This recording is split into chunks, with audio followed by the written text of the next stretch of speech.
Welcome to the next episode. I am welcome here today, my good friend, Chris Barakat. Welcome to the show. Thanks for having me, my man. Man, I just want to start the way I start with most people. This show was created to tell the stories of the people I've met through or in coffee. And you're somebody I've met through the cafe, actually.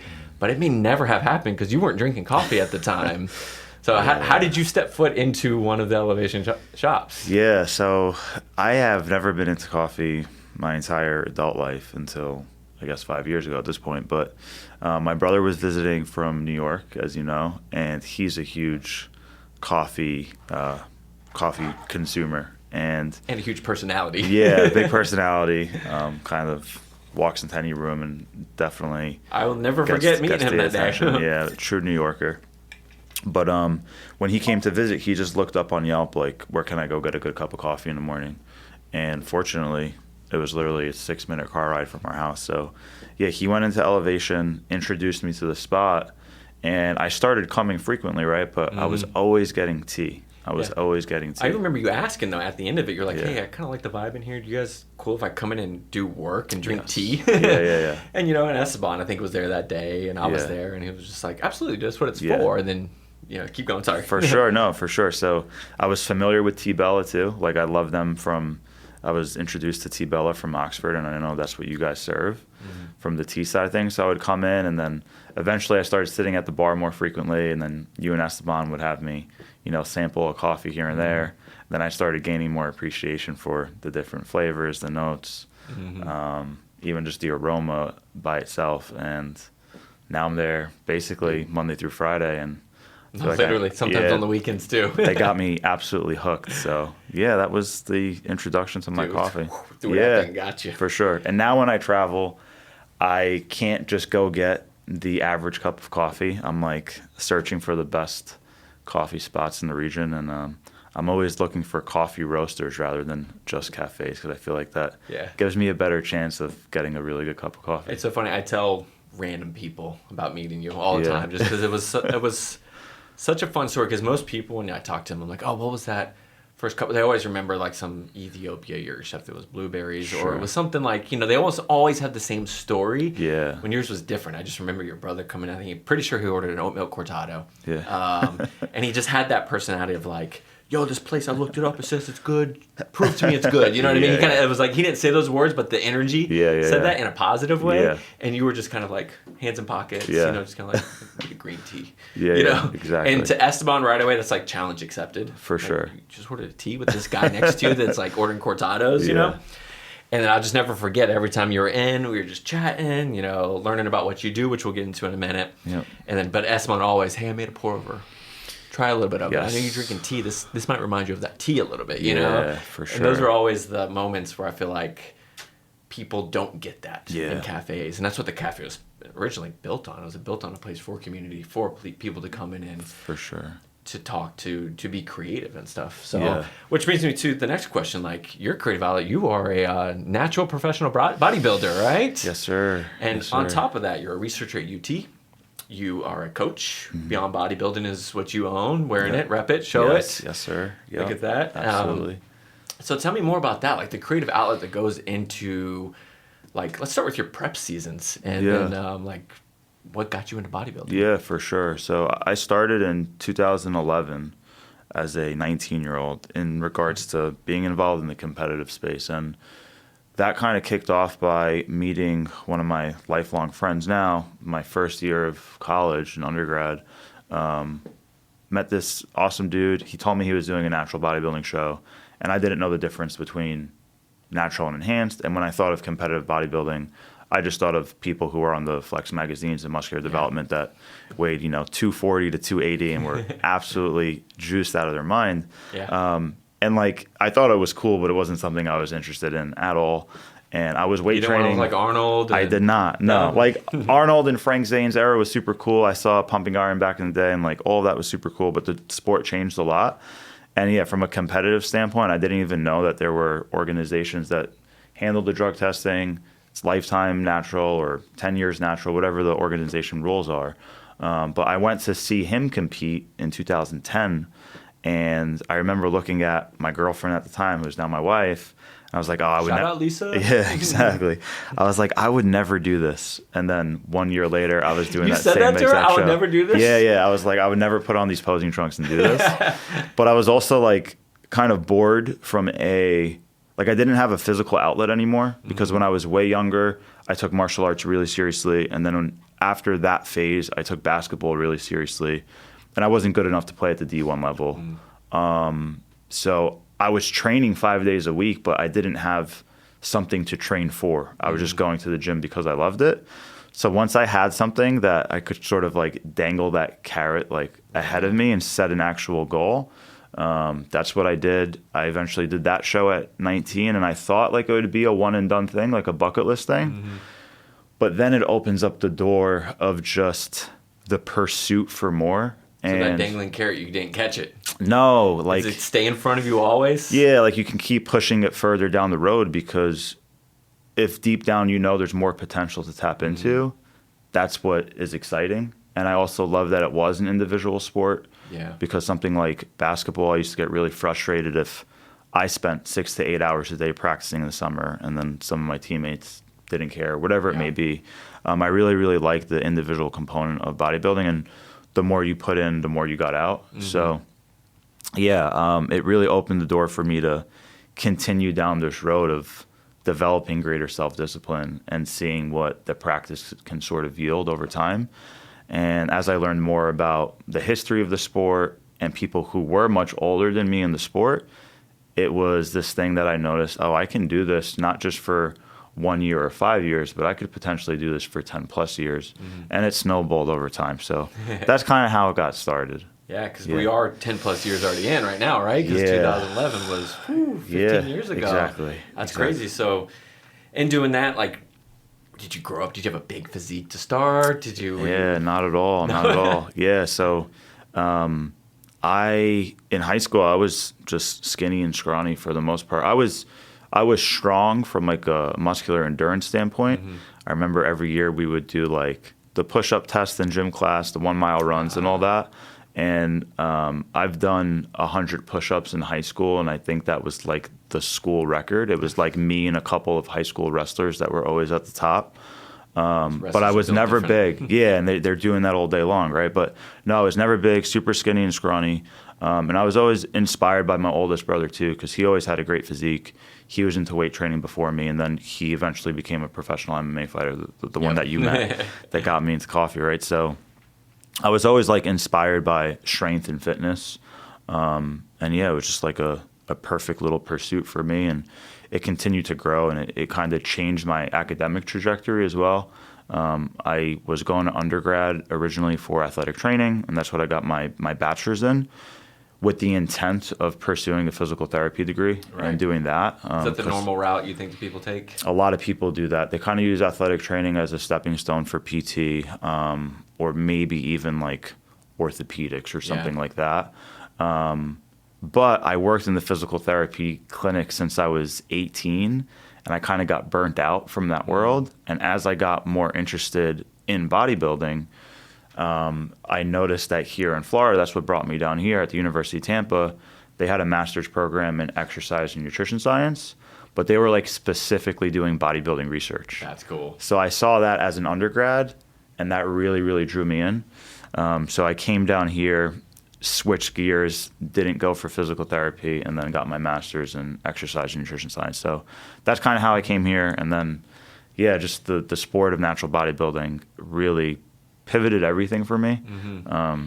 I mean, from the closest relationships in my life, people who were my groomsmen in my wedding, like it all kind of stems from that. And it really is crazy to reflect, like, wow, 15 years ago I didn't do that show. Like, what would have happened? It's crazy to think something that looks like it's the cover of a magazine from Meatheads, right? Yeah. But it's actually this science-backed community of creative people that are, getting coaches and writing down plans and nutrition plans. People sometimes forget. They just see the big guy like, oh, he just probably just eats all the time. No, it's actually dialed in, to those things. So you're tracking here. You've done... How many shows did it take before you got your pro card, though? Yeah, I think it took me 8 shows. I know it took me 10 years. Yeah, I competed in 4 seasons, so 2011, 2013, 2017, and then I turned pro in 2021. Oh, so 4 seasons in 10 years. So seasons take a long time. Yeah. Man, that's crazy. Like I've learned that a little bit more just from being with you. Went to your last show, cheer you on and stuff, and it's crazy the amount of prep that goes into an actual season. Not just that, to do it 4 times over 10 years, to hope to get that, like that again, the dangling carrot, right? You know what I mean? Yeah. Man, it's resilient. You know, at the end of the day, which is a word I think most people don't have. Yeah. We have persistence. Persistence is something you just kind of going through mud, right? But resilience is like taking beating after beating and changing your body over and over again and stuff too. Like, tell us more about that process. What is that like? What does the season look like for you? Yeah. So on the natural side of the sport, it's really not smart for competitors to compete like year after year for a few reasons. A, it takes a lot of time to put on a significant amount of muscle where you're going to look visually better.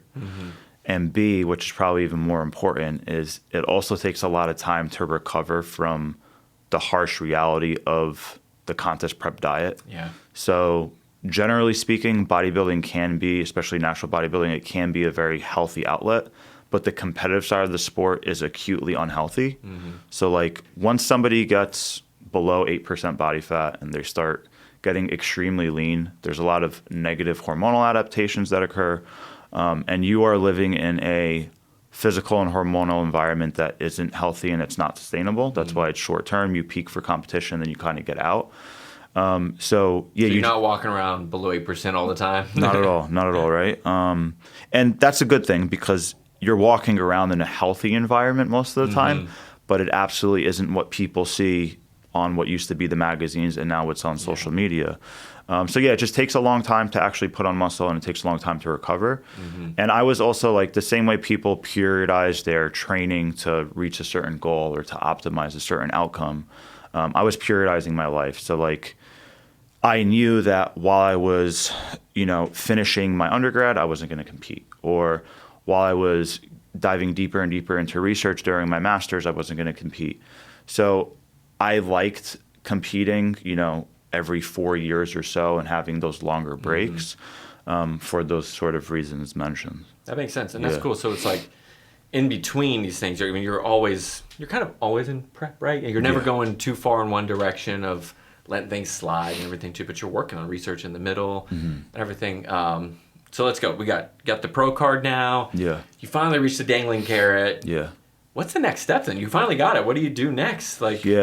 Yeah, it was interesting. So you realized the carrot was too small? It's been an interesting experience. Like going back to the resilience thing, even though it took 10 total years, another thing I found really cool about my personal journey was I had a lot of success winning my weight class, my age class, or my height class, depending on what shows I was doing.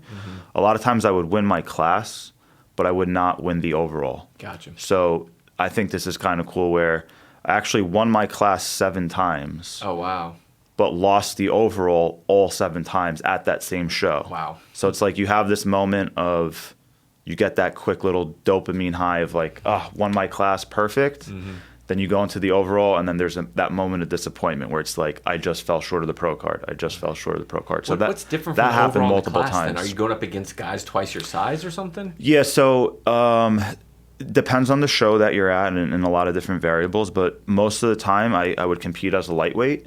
And then in the overall, you would have like your bantamweight, your lightweight, your middleweight, your light heavyweight, your heavyweight. Oh, wow. So you have the winner of each category, and then only the winner of the overall would get the pro card. Wow, that's so crazy. I was like super close multiple times, but never had it. 2021 finally earned that, and that was an interesting season for a lot of reasons. My wife and I were going through multiple losses. We had a really hard time, sustaining a pregnancy. So I kind of utilized prep as a opportunity for me to kind of put on the blinders and just look deeper within myself. So for me, it served a great purpose, but looking back, it probably wasn't like the healthiest thing for the entire family environment. So I have some regrets there. But after acquiring the pro card in 2021, I did one pro show the very next day, and unfortunately, there was only 3 of us in the bodybuilding class. So even though I won that class, I never gave myself credit for like doing well at the pro level, and I knew I wasn't really testing myself amongst a lot of competitors. So that is why I decided to compete again in 2025 last year, because I was really curious to see like where I would stand in the pro circuit, because a lot of people have the ability to turn pro, but the truth of the matter is like genetics are going to probably be the largest factor that determine how successful you are going to be at the pro level. What are some of the genetic abnormalities? I don't know what you would call them, or outliers. Outliers, yeah. Yeah. So a lot of it has to do with actual bone structure. Okay. So like, what does your skeleton look like without any muscle on it? Oh, wow. So like your shoulder to waist ratio is really important. So if you have really wide, if you have really wide clavicles and a small waist, you're already in an advantageous space to potentially do well.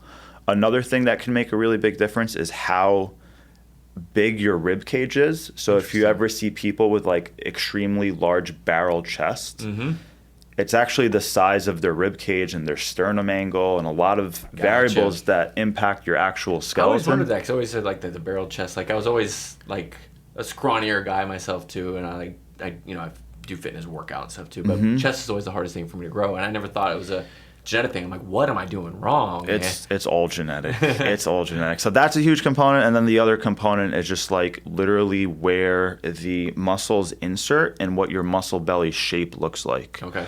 So some people have like these rounder, more bubbly muscles once they are growing in size, and therefore when they're posed and they're flexed, they look more impressive. They kind of have more pop, and it makes the silhouette of the physique look prettier and more aesthetic to an eye.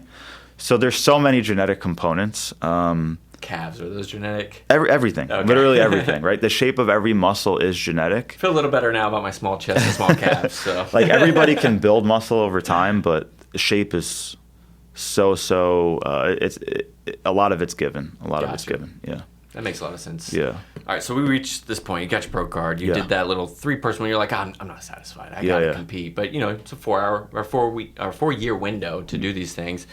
Not to share your story, but I got to be to see you and your wife and stuff, live your lives, coming in elevation every single day and stuff, and being friends. We go out to dinner and stuff in your house, trick or treat with you guys, and I remember the hardships you guys are going through, man. It was tough times. I don't want to, again, dig or tell your story, but like that prep season was wild. Like not from it's hard, I work out, my macros, those things. It was hard from a personal standpoint. Yeah.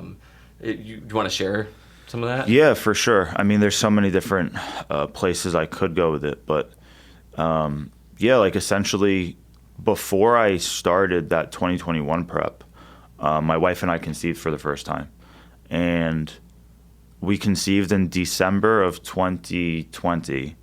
We moved into our current place in January of 21, and like the day that we conceived, I had a feeling that like we just made a baby kind of thing.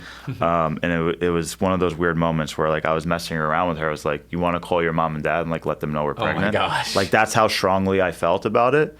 And like we didn't do that, but 2 or 3 weeks later we were celebrating because we had a positive pregnancy test. But the thing I remember was we were celebrating on a Friday and then we were grieving on a Monday. So it was just like the highest of high, and then 72 hours go by and like the lowest of lows. So that was really tough. And then just a couple months later, we were like, the OB that my wife was seeing at the time, like almost encouraged us to just try immediately. And like in hindsight, we really regret doing that. I also wasn't like psychologically ready to do so, but circumstances kind of led for that to happen. And unfortunately, we had our second loss right away. And that led us down the road of like, all right, we're obviously putting this on pause. We need to explore why are we able to conceive, but we're not able to carry a healthy pregnancy out. So it was like a huge emotional whirlwind on so many levels. it led my wife down a path of functional medicine, and she met an amazing doctor that's here in the area, Dr. Saxana, who did amazing work with her.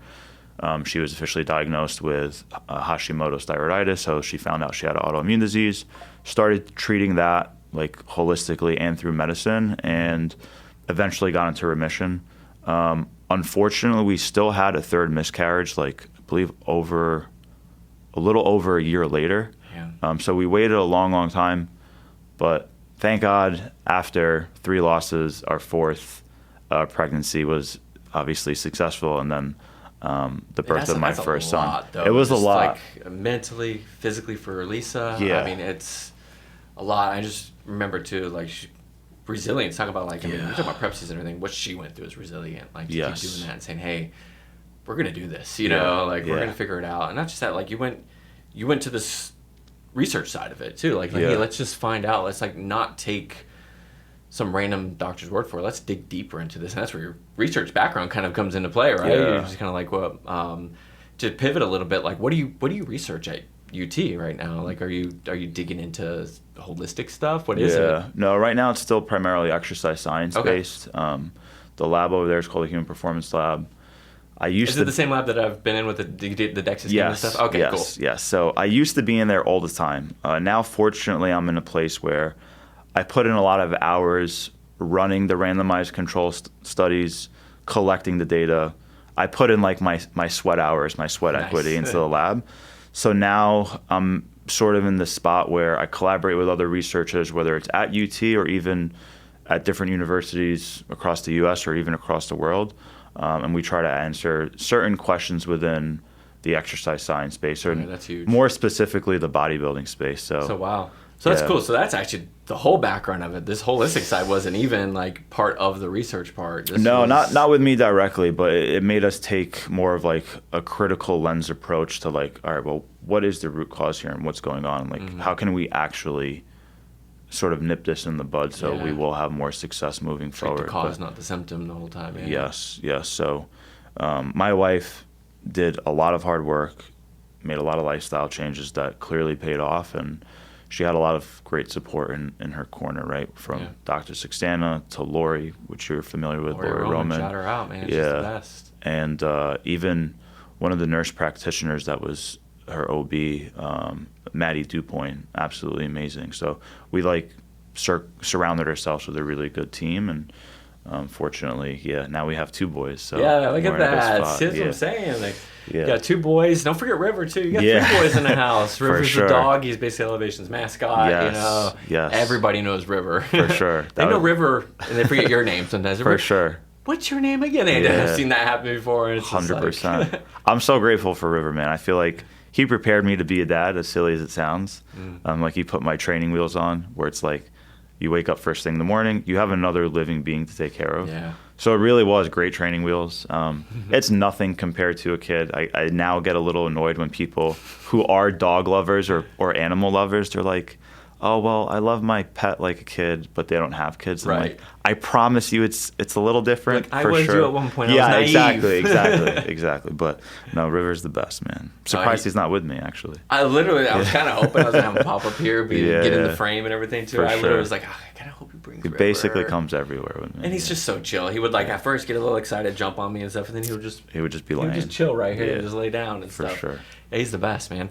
So so 2 boys, you got the family and stuff too, and this is all happening in prep. Yeah. So firstborn, Caleb's born. Love Caleb to death, man. Beautiful baby. Thank you. Beautiful boy now. How old is he now? He's gonna be 3 in June, which is crazy. Yeah.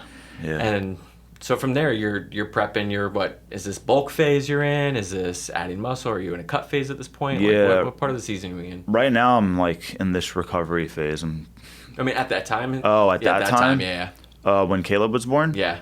Yeah, when Caleb was born, I was like in an off season or like in an improvement phase. Okay. But truth be told, like because that was such a large lifestyle change, it wasn't a progressive off season or like a good improvement season. Oh wow. It was more of just like this maintenance phase. Gotcha. And I knew that going into 2025. Like I genuinely knew that I made minor improvements, but it wasn't nearly as much as a pro athlete would like to make, right? But I still wanted to sort of just test myself in that pro circuit. Yeah. So yeah, things are very, very seasonal. Generally speaking, when you're not like dieting down for a show, whether it's like 16, 20, 24 weeks, you are usually just in an improvement phase where you're trying to progress your lifts in the gym. You're eating in a really, really small surplus later on in the game. Like you're not trying to pack on an insane amount of weight, but you want to make sure you have a little bit more fuel than necessary so you can accumulate some new tissue over time. Because you don't want to just stuff everything down and have the wrong kind of extra weight either. Exactly. You want to actually build the muscle to shed the fat later. For sure. And so, like, for somebody your size, like at that time, what's your in-compete weight that you get to? So I get down to 160 when I compete. Okay, that's roughly what I weigh now, but obviously different body comps. You know, you're 160 at what, 4.5% body fat when you're on around stage? there. Yeah. That's insane. Like what? So leading up to that point, you're in the surplus. Like, what do your macros look like in a surplus at that point, in a minor surplus? Sure. So in a minor surplus, I'm eating around 3,000 calories. Wow. Yeah, I'm probably eating around 225 to 250 grams of protein. Carbs are between 300 and 400, and then fat ranges between 70 and 110. Okay, so you're supposed to keep the fats a little lower on the percentage for those calories and everything. Yeah. Gotcha, man. Yeah. So what did a typical meal look like on that? Because at this point, because I know your background. I'm trying not to share stuff about you a little bit more. Yeah. You care not just about the macronutrient, but the micronutrient too. And that's a complaint I've heard from even my own fitness coach. He'll say that too. He goes, like, man, I put people on these plans and all they're doing is eating chicken and rice. You got to have vegetables. You got to eat the rainbow. You got to have these things. You were one of those people I would see you bring your meals in sometimes and they would have different color than other bodybuilders that come in our shops. And I always thought that was really cool, and I would ask you about that. But yeah, so what would a meal look like? Yeah, I mean, I'm super flexible, which is a blessing, but it's also just something that comes with experience, I think. If you start doing things, I don't want to say the right way, but in a quantitative way, you understand that, all right, if I'm getting 60 grams of carbs from rice or 60 grams of carbs from sweet potato or 60 grams of carbs from quinoa and bulgur, it's not really going to matter too much. Yeah, like as long as I'm keeping it equated, I can get away with eating a lot of different foods. So like a lot of times I even eat just a lot of traditional Middle Eastern food that my mom might make. And I love that I'm still able to keep that stuff in because I am essentially like treating that younger inner child of me while still staying on track for my goals. Have mom's lamb. Yeah, for sure. So my meals look different all the time, but I mean, I would say 90% of my diet is whole food, and then 10% might be some processed stuff. Like what kind of processed things? I'm talking about like these. Honestly, like I'd obviously consider like a whey protein thing processed. So I do make a lot of meal replacement shakes. So it might be some whey protein with oats, with frozen berries, with some sort of nut or nut butter. So it's nutrient dense. Very, very nutrient dense. Yeah. Regardless of what phase I'm in, I'm always eating a minimum of 2 servings of fruit per day and usually 2 to 3 servings of vegetables per day. As I'm dieting down, my vegetable content gets higher and higher. And essentially that's enabling me to eat more food from a volume perspective, but keep the calories really low. So it keeps you satiated longer too? For sure. So my diet's very, very flexible, as you've seen. It kind of includes a little bit of everything. Which is great, man. I love that.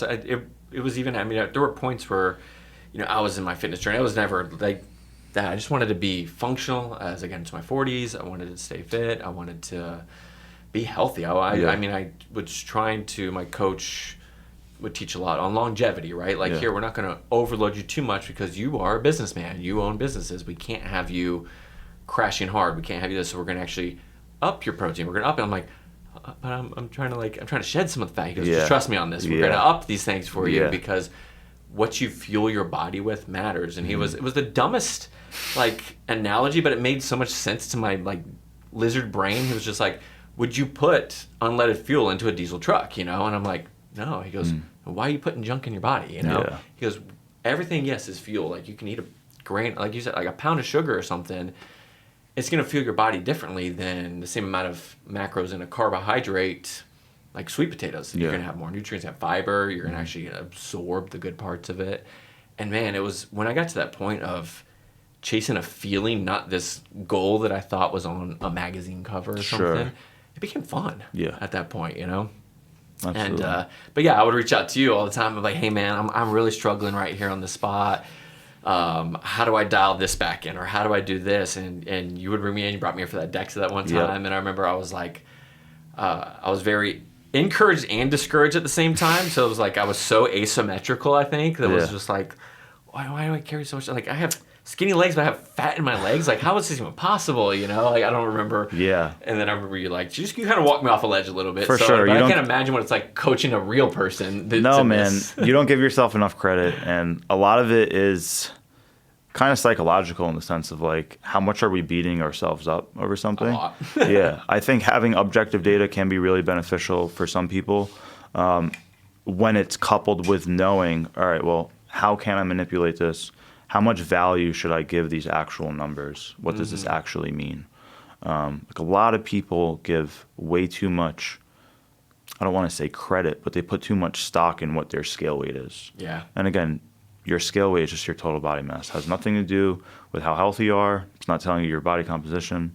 And for a lot of people, what they think their ideal physique is at a certain number. That number is way off because they don't understand that is so true, how man. body composition works. You know, so like a lot of times females think they want to weigh a lot less than they may actually want. Like their ideal physique is probably at a body weight that's higher than they think. Yeah, correct. Because for them to have shapely curves or whatever it may be, they usually need to actually build muscle and create shape to their skeletal frame by adding muscle tissue. It's not just about losing weight and losing fat.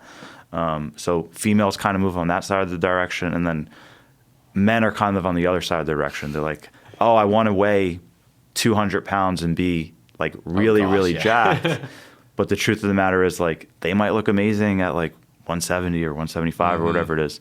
So it's just the opposite end of the spectrums, and a lot of people give way too much credit to a number on the scale without understanding, like, well, what does this mean, or how can I manipulate it? That was one of the most, like, the best information. You were like, just stop weighing yourself, man. Yeah. Like, because that was the same thing. I kept trying, I want to gain, you know? And it was like, it's not going up. And you're like, but the proof's in the pudding. You know what I mean? Like, you got to stop looking at that other thing.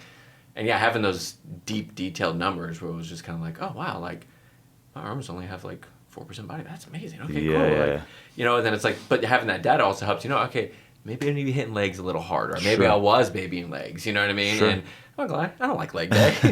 I'm literally still sore right now from Monday's leg day. And I'm doing like a Pilates thing in here tomorrow. I'm like deathly afraid. So I'm like, I'm just going to die on the mat, which is okay. But then a friend of mine was like, I'll help you out with the soreness. I'm like, I don't think it will. Yeah, we'll see, right? we'll see. I've never done Pilates, so I don't know what I'm doing here. We'll see. It'll be a lot of fun. So at this point, you're in that phase. So what's next then on that off-season platform? You're in that maintenance phase at this point. Caleb's been born. Yeah. So that phase, I was just in a maintenance phase. Still going to the gym 4 to 5 days a week for sure, but not all of my ducks were in a row, and I wasn't crossing every T and dotting every I.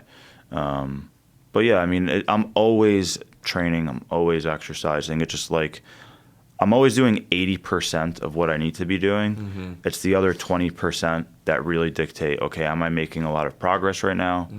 Or am I contest prepping and getting everything really, really dialed in? That's the biggest difference.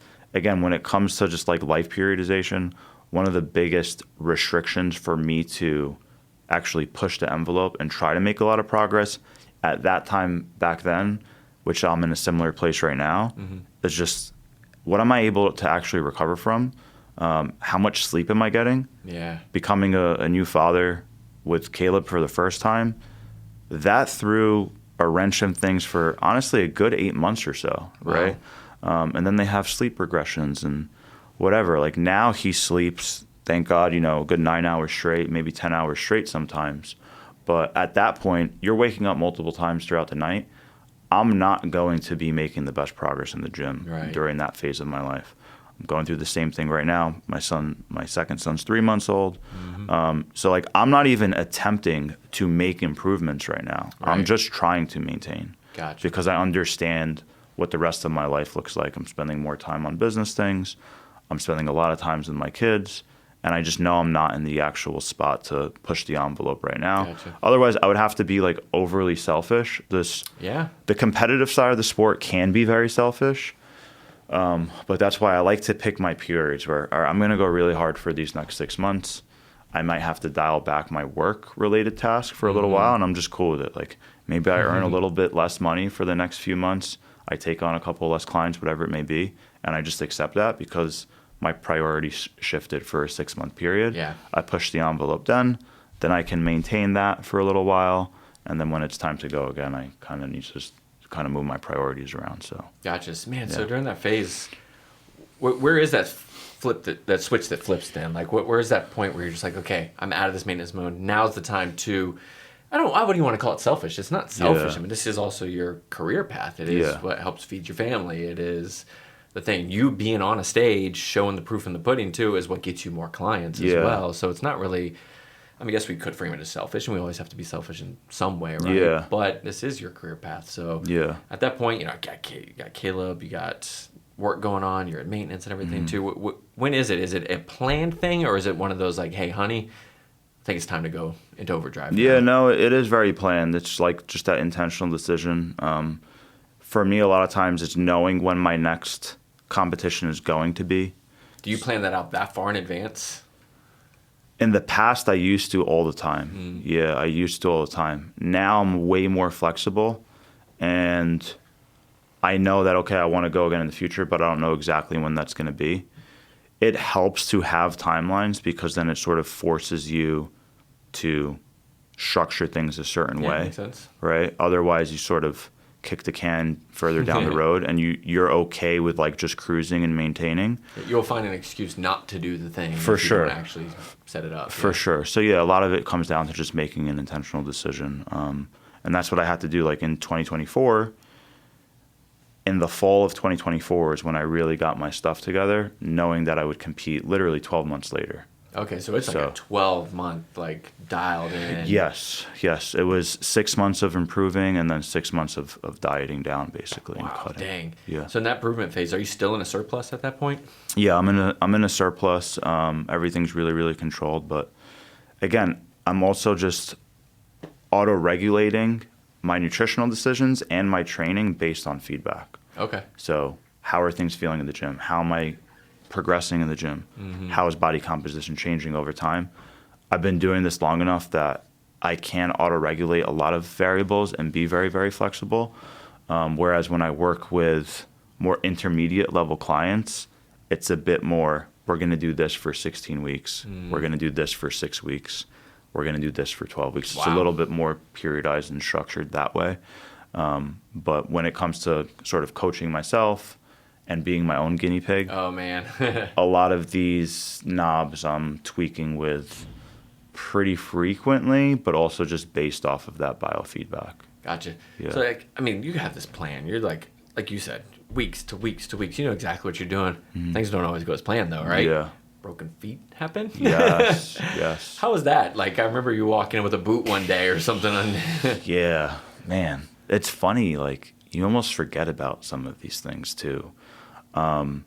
Before the broken foot is when I found out I had that mold toxicity issue, too. That's right, that, too. There were so many wrinkles in the story for this last season. That was crazy. There was. Yeah, so this last year, I found out that I had pretty severe mold toxicity.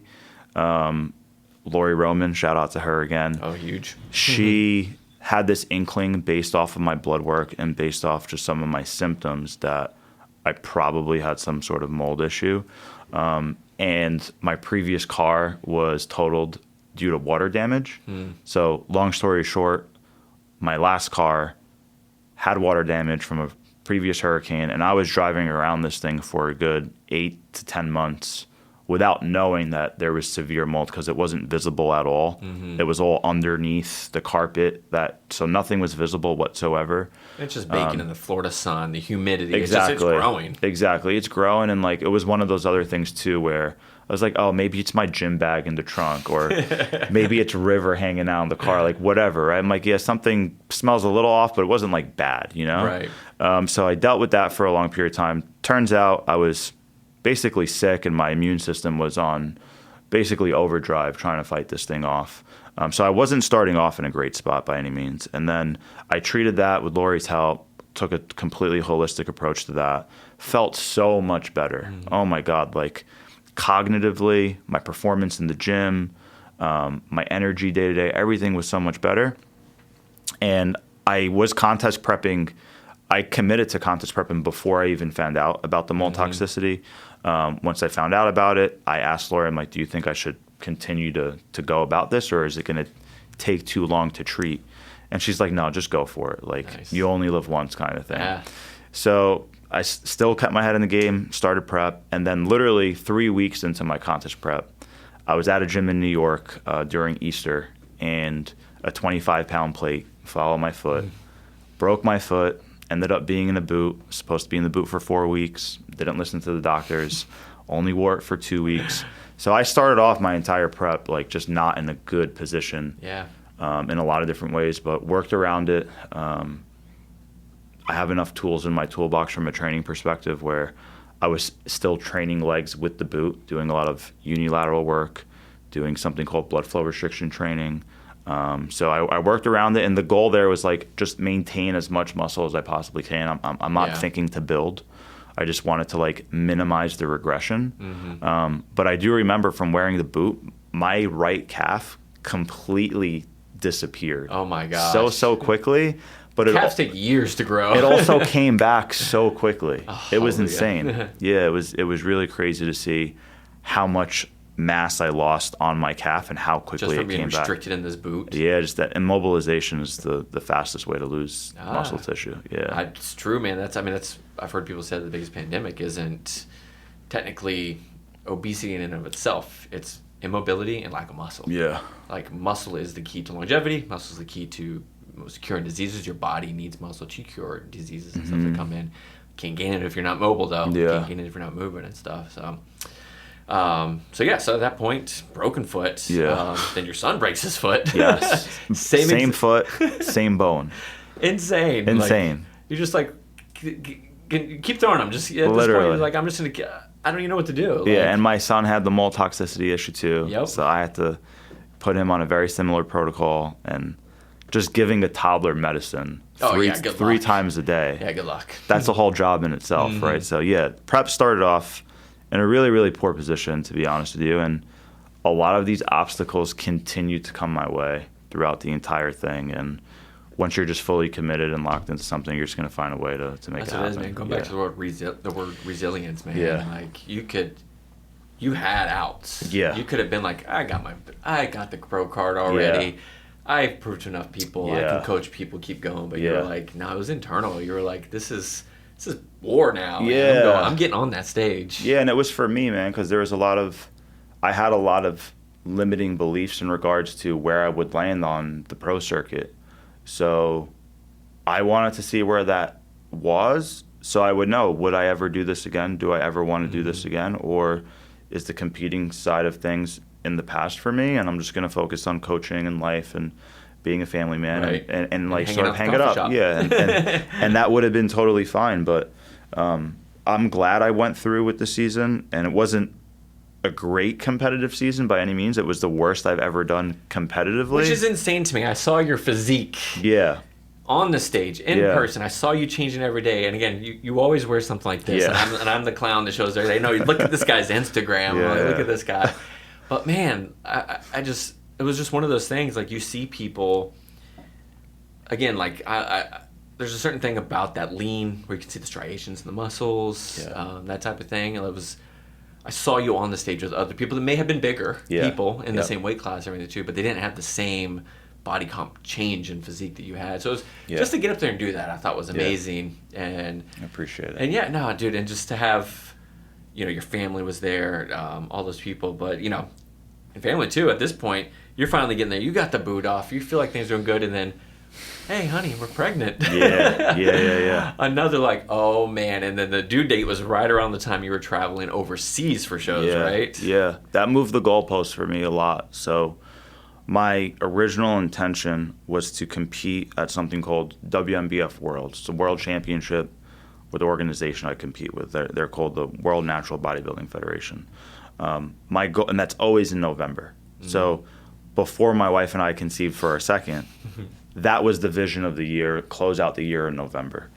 Once we conceived, because the due date was so close, I knew that I wasn't going to do the World Championships, but I still wanted to do another show the first week of November in California. And that was still my final finish line for the year.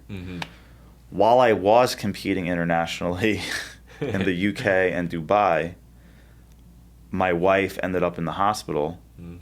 And while I was on a FaceTime call with her first thing in the morning, she saw some blood coming, and we weren't sure if she was going into preterm labor.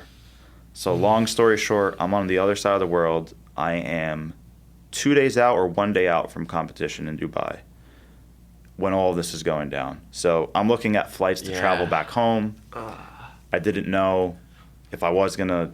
I was just trying to get home, basically. Fortunately, my wife was okay. She had some early contractions, but nothing was everything was very manageable, and baby wasn't coming early. Everything was fine.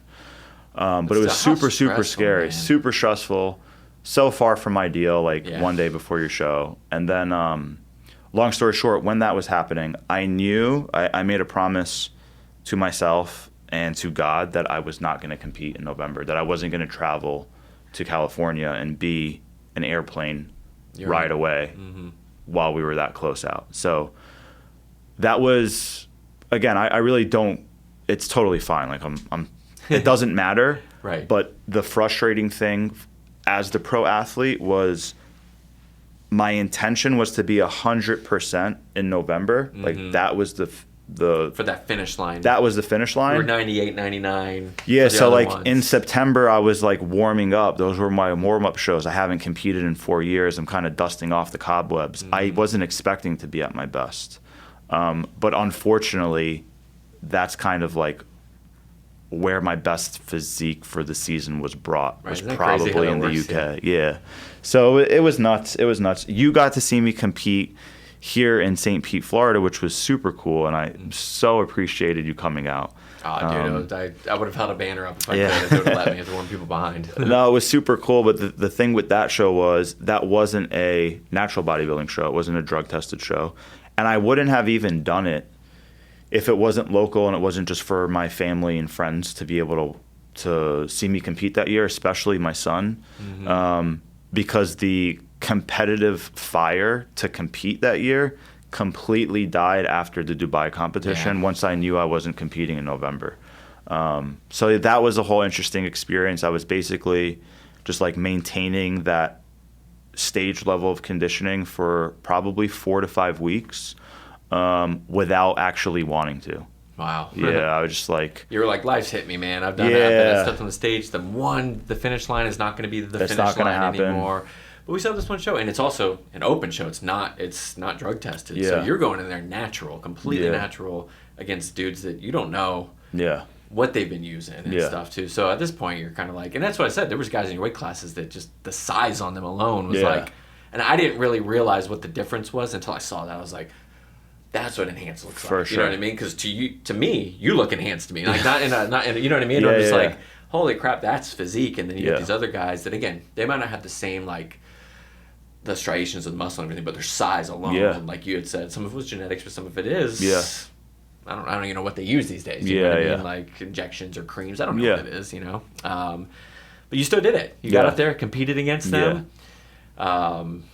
Didn't come back with a championship belt or whatever. Those things too. But you put it out there. And one of my favorite moments of seeing that though was your son Caleb. Actually, was taking the pictures with him, Yeah. him flexing, but not just that.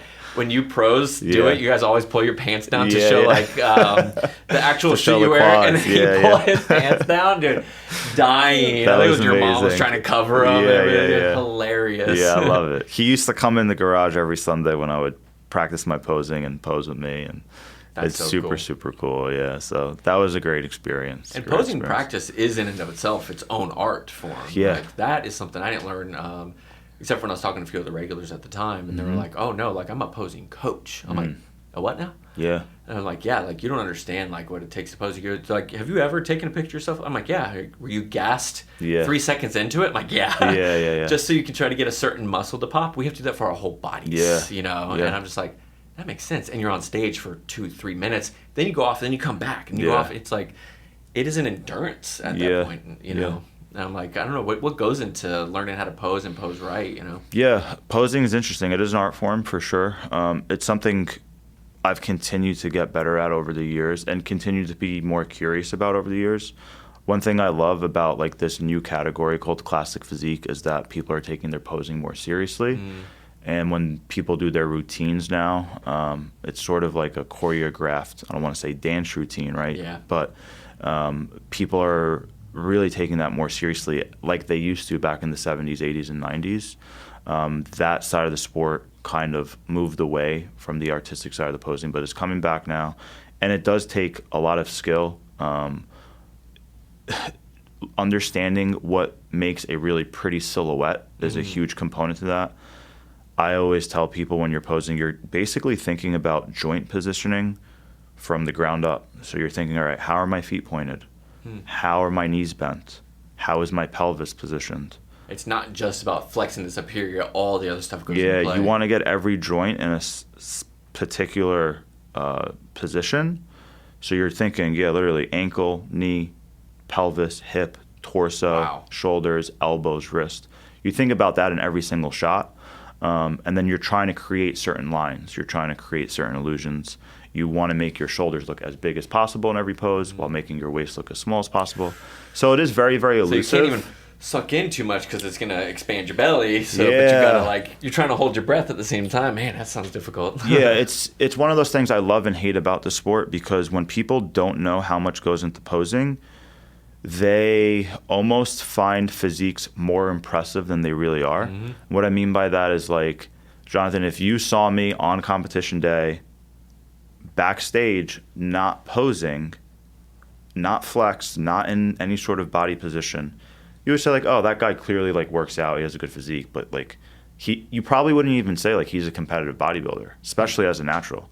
You'd probably just say like, oh, this guy has an athletic build. Right. Like, he works out and that's it. Like, you would not say, oh, that person competes in bodybuilding. He goes hard in the gym. I see Yeah, he eats, right? exactly. Yeah.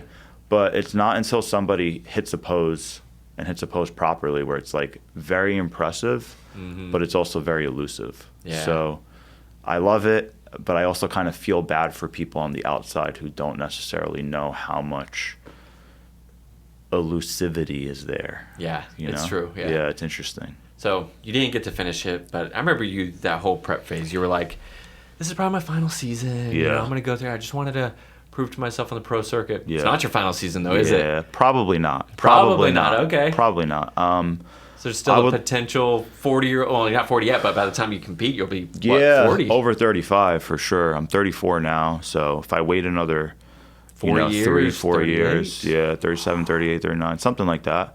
I do want to compete again. I really, really do, especially after the way things went last year. But I also, again, don't want to be selfish if I don't have to be. Understood. If I don't need to give myself those 6 months of being super selfish, or if I can manage it in a way where I feel like I'm being the best family man I truly can be, and it's not taking away from that, cool. But I probably will need to take my foot off the gas in other areas of my life and just be cool with it. Yep. So I hope so. I have unfinished business for sure. And honestly, it's more about like, not from the competitive side of things, but I know I have more potential to tap into. I know I've never reached my genetic potential or my natural limit. Just crazy when I think, 'cause I've seen you on there, and I've like seen the freaking back muscles, and, you know, like the abs, the everything, the shoulders, the chest striations. I'm just like, how's that a peak? Yeah, It looks like a freaking like what the Roman gods chiseled into stone. You know what I mean? I appreciate it, man. It's really cool to reach your current best, and I'm proud. Like, yeah, in 2025, like that was probably the best I could have looked at that given time, given certain circumstances and the way life has unfolded. But I know there's more to tap into, and like that's kind of what brings me back, and that's what brings a lot of people back. It's about, again, self-discipline, self-exploration, and that's what I love. So I want to do it for all the right reasons. I kind of want to say, like, I don't care what happens competitively, but once I'm in the process, you 100% care. You absolutely do start to care. I get that. I have a competitive, like, that's why there's certain things, even in the coffee realm, where it's like, I'm not a huge, like, I do latte art, we do latte art, you know, but it's like, they have competitions for those things. Yeah.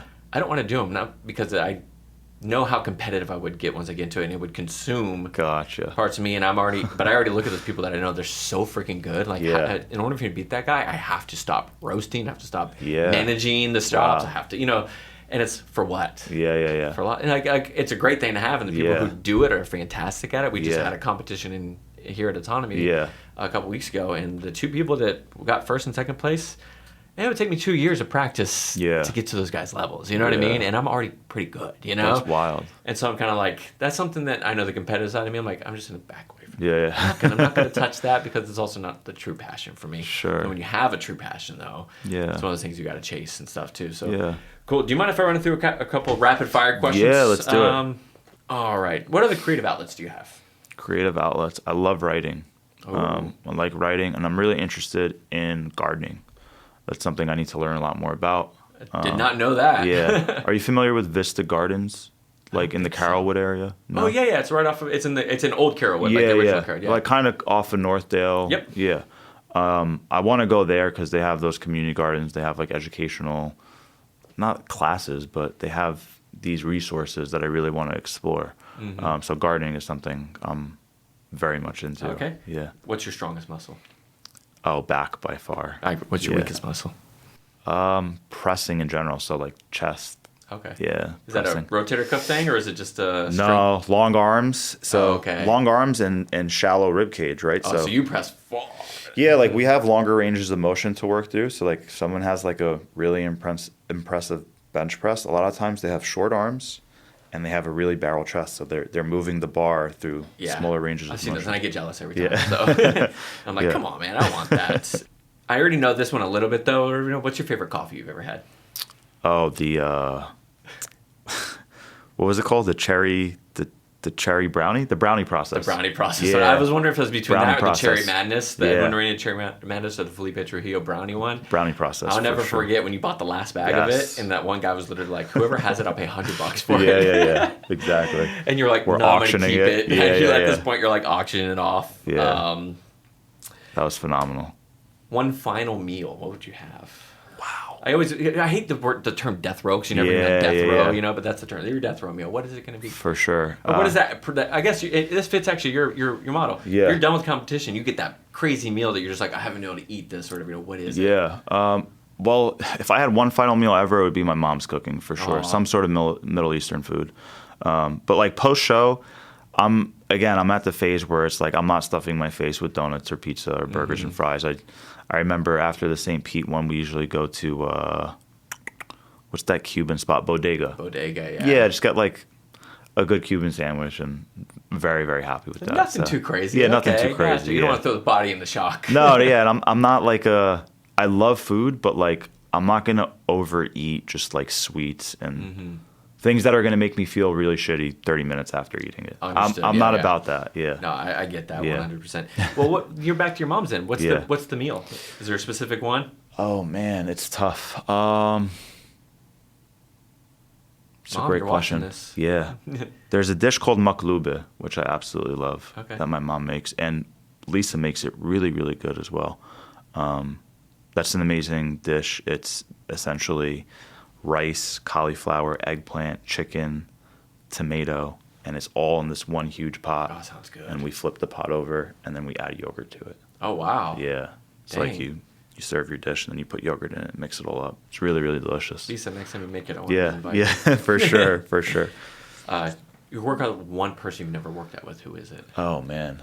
From a bodybuilding perspective, definitely Kai Green. Okay. Yeah, Kai Green, really, really popular, IFBB pro, has won the Arnold Classic multiple times. He used to compete in the WMBF when he was natural. He turned pro on the enhanced side of the sport as a natural. Oh, wow. But just a great thinker, and was a huge influence on me as a teenager coming up, and even just in my first 4 or 5 years of bodybuilding, he was a huge influence on me. I used to see him frequently at Beth Francis Powerhouse Gym in New York, which was a treat. But I never worked out with him. I would love to work out with him. Yeah. So if he's listening to this, got to get to work out with my boy right here, man. Sick. Yeah, that'd be cool. And what's the one thing that people misconstrue from bodybuilding? Like the one. Yeah, one thing. That it's about the physique, right? Like my brand is beyond bodybuilding for a reason. There you go. It's not just about developing your physique. It's about developing your character, developing resilience, like you mentioned, over time.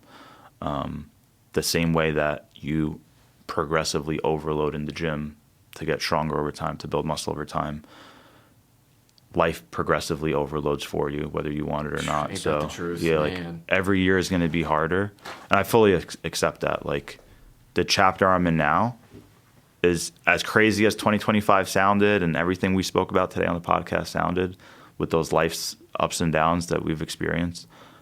I think, again, raising 2 kids is going to be harder than raising 1 kid for me. Absolutely. So the hardest things are the most rewarding things. Yeah. So all of that was just preparation for life, and I utilize it as just an opportunity to build my mind and keep it resilient over time. Because the same way, like, if you don't exercise your body, you will lose muscle, you will become more fragile. It's the same thing mentally. So it keeps me mentally resilient by challenging myself physically. And it also gives me 45 to 90 minutes of, I don't want to say peace and quiet, but like time to myself. I get it. And all of that. So yeah, it has nothing to do with the physique. It's great. There's a lot of health benefits that come from it, but it's just this never-ending pursuit to literally stay healthy and continue to deal with life's challenges and deal with the progressive overload of life. Amen, brother. Yeah. You could share a cup of coffee with one person, dead or alive. Who is it? Well, me and you need to have a cup of coffee soon. Yes, we do. It's been a minute, man. I haven't been at Elevation much, so I've been here every day. Yeah. That's a great question. A cup of coffee with one person. I would love to have coffee with both of my grandfathers who are no longer here while I'm 34-year-old me. Yeah. You know what I mean? Mm-hmm. Like, it would be super cool to be able to have a conversation about my current chapter of life, get their feedback, it's amazing, get their wisdom. So that would be super cool. I love that. And that's why I like that question. It's never actually about the cup of coffee. Yeah. It's who can you have another experience with. For sure. It's the same thing, like there's the obvious interest of Jesus. I want to ask him questions. Or it's, like Fred Rogers is a hero of mine that's passed on since. But no, my sister, she died when she was 20. And like, holy crap, like to be able to show her this thing that I created. Share it with me and talk to me, So I love it, man. That's a beautiful that's a great question and stuff. So thank you. One final thing, man. Can you just tell the people on the other side, maybe it's somebody who wants to bodybuild one day, is looking for something. Maybe it's just somebody who's just motivated. They need to get off the couch, or it's somebody who literally is like, hey, this is a guy who went to university, did his other things, pivoted his career to do this thing that he loves. What advice, what inspiration can you give to that person? Yeah, for sure. I think for whoever's listening, I think bodybuilding can be for everybody. So whether you're a 45-year-old mom or a 60-plus-year-old individual or a 19 or 21-year-old that doesn't have the best body image or self-confidence, you can utilize it as a tool to obviously improve your physical health, literally gain strength, improve your body composition, or you can utilize it as a tool to, again, just become more resilient, become less fragile, and improve your self-confidence and your self-belief. And it's one of those things where the natural laws of the universe of cause and effect become very, very apparent. So what you put in your body impacts you, how you feel, how you think, how you look. What you do day to day physically impacts how you feel, how you look. So it's just one of those things where you're getting direct feedback. Yep. Is what I'm putting in my body for me acutely and chronically good? Is what I'm doing day to day for me benefiting me? Is it serving me well, or is it actually hurting I love me you and said making me acutely worse? and chronically. Yeah, 'Cause yeah. You can do something for the instant stuff, but you want something long term. Yeah, for sure. And I think the acute and chronic thing is important because one bad meal isn't going to kill you. Correct. One good meal isn't going to make you healthy. Right. It's really about the compounding interest that we're accumulating Yep. based on the actions we take every day. So I think bodybuilding can be beneficial for everybody. And if you have any questions about bodybuilding, it does not have to be competitively. Just how can you improve yourself physically, mentally, spiritually, whatever it may be. Feel free to reach out to my team and me. And I love it. be Where happy to can they help. reach out to you then? Yeah, you guys can go to beyondbodybuilding.com. If you're on social media, you can just go to my personal page or the business page. Personal page is my full name, Christopher.Barakat. Business page is Beyond Bodybuilding with an underscore at the end. And yeah, I would love to hear from you. Honestly, great information on it too. Sometimes Yeah. some of the stuff's over my head, but I hit the save button on it and I go back and read it, and I'm just like, I love the nerdy stuff. The understanding the all the little details about it. I don't get it. Yeah. I try my best sometimes, but I'm like, man, this stuff is so cool. But yeah, dude, thank you so much for being here. Thank you, brother. Appreciate it. Thank you. And one thing I do want to say is just you got to give yourself more credit, man. I'm so happy for you. Happy for you opening Autonomy, but also doing this as a little passion project, whatever you want to call it. It's really cool to see you continue to take on more and more demands and responsibility because it's what you want to do. It's what you're passionate about. And yeah, I've seen you progressively overload your life over the last 6 years, right? Going from 1 store to 3 stores, now to the roaster, now to doing this. So kudos to you for doing the damn thing. Thank you. Appreciate that. You got it. Shoulders can handle a little bit, but they're getting heavy now. For sure. Appreciate you. Keep brother. up the Thank good you work, so bro. much, man. Yeah, absolutely. Thanks. Cool.